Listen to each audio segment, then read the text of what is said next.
Assalamu алейкум достар, каналыма қош келдіңіз. Бүгін өте дәмді етіп балық қуыратын боламыз.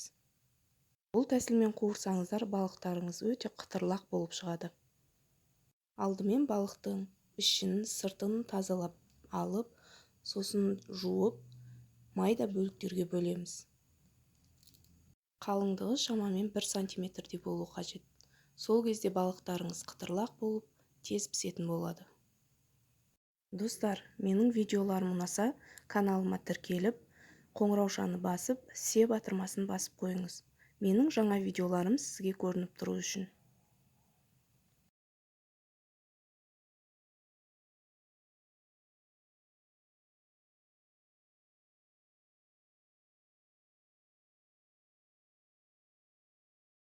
Балыққа қалауыңызша тұз себіңіз және оны бір келкі болғанша араластырыңыз. Тұз балықтың барлық жеріне тиюі керек және тұзымыз еріп балыққа сіңу керек.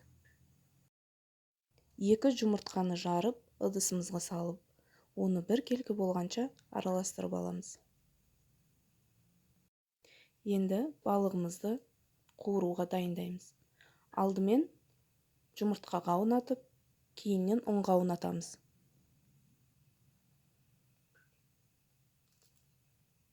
Яғни барлық балықты осылай дайындап аламыз. Сол кезде ұнымыз майға шығып кетпейді. Балықтың сыртында қалып, балықтарыңыз қытырлақ болып піседі.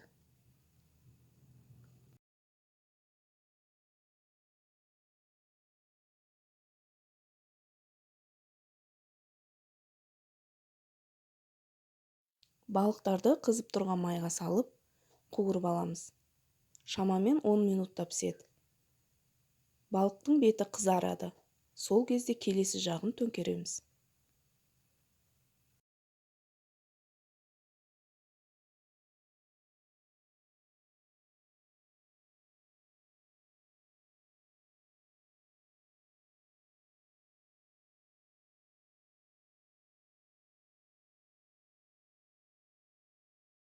Қуырылған балық дайын.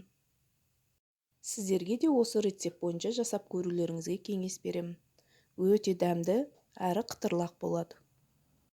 Столға берерде пиязбен қосып берсеңіздер, өте дәмді болады. Астарыңыз дәмді болсын.